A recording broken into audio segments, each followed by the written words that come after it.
और वहीं फरीदाबाद में कैबिनेट मंत्री विपुल गोयल ने केंद्रीय बजट को लेकर प्रेस कॉन्फ्रेंस की है। आपको बता दें कि विपुल गोयल ने यहां पर अपनी बातें रखी हैं। उद्योगों, यातायात, शिक्षा, हर क्षेत्र को फायदा होगा। उन्होंने कहा कि यह बजट हर वर्ग के लिए हितकारी है और विकसित भारत 2047 के लक्ष्य को हासिल करने की दिशा में एक बड़ा कदम है। इसके साथ ही कैबिनेट मंत्री विपुल गोयल ने विपक्ष पर भी निशाना साधा। के लिए कुछ वो नहीं है। अरे हरियाणा को डायरेक्ट नहीं, लेकिन हरियाणा को एक बहुत बड़ा बेनिफिट, जो इंडस्ट्रीज को बेनिफिट मिलेगा। मैं समझता हूँ कि हमारे बहुत सारे शहर, चाहे फरीदाबाद हो, गुरुग्राम हो, सोनीपत हो, पानीपत हो, रेवाड़ी, रोहतक, हिसार, ये औद्योगिक क्षेत्र हैं जिनको सीधा फायदा इस बजट के माध्यम से मिलने जा रहा है। और औद्योगिक जो गति के साथ साथ कृषि के अंदर भी, क्योंकि हरियाणा कृषि आधारित देश है, कृषि को भी बल मिलने का काम हरियाणा के अंदर होगा।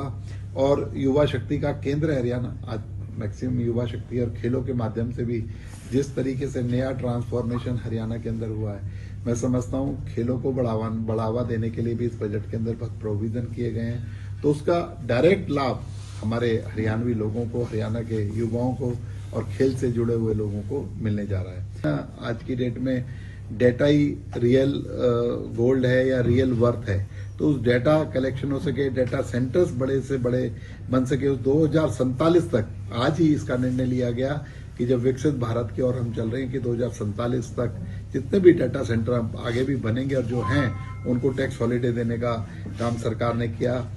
और ऑरेंज इकोनॉमी और क्रिएटिव सेक्टर, युवाओं को बदलते कैरियर और विकल्पों को देखते हुए बजट में ऑरेंज इकोनॉमी पर विशेष ध्यान दिया गया। ऑरेंज इकोनॉमी से मतलब 15,000 स्कूलों और 500 कॉलेजेस, जिसमें animation, visual effects, gaming, comics, जिसे मैंने अभी पहले भी AVGC के नाम से पुकारा था, उसको लैब्स और इस तरीके की चीजों को और बढ़ाने का काम, इसके लिए स्पेशल प्रोविजन 15,000 स्कूलों को के अंदर ये प्रोविजन हो सके, इसके लिए सरकार ने एक स्पेशल बजट देने का काम सरकार ने किया है। देखिए, पेपरलेस रजिस्ट्री के अलावा कि फेसलेस रजिस्ट्री आज मैं पेपर में पढ़ रहा था, लोगों ने, पत्रकारों ने उसका नाम दिया, लेकिन मैं उसे कहना चाहूंगा फेसलेस रजिस्ट्री नहीं है, उसका इंटरेक्शन बिटवीन अधिकारी और जो रजिस्ट्री कराने वाला है उसको खत्म करना हमारा औचित्य है, कि जिससे बार बार भ्रष्टाचार के आरोप लगते हैं, बार बार किसी न किसी सेटिंग के आरोप लगते हैं।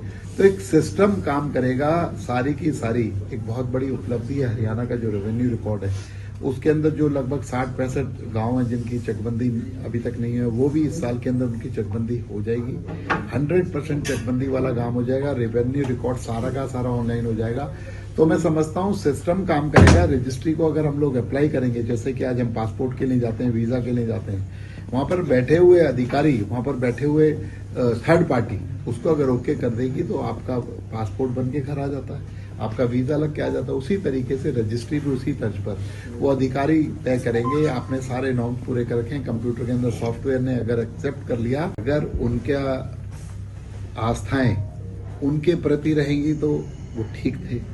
जब उनकी आस्थाएं देश के प्रति हो जाएंगी, उनकी आस्थाएं पब्लिक के प्रति रहेंगी, उनकी आस्थाएं एक डेवलपमेंट के प्रति रहेंगी, तो वो गद्दार हो जाएंगे। तो ऐसा काम नहीं है, ऐसा कांग्रेस का कल्चर रहा है।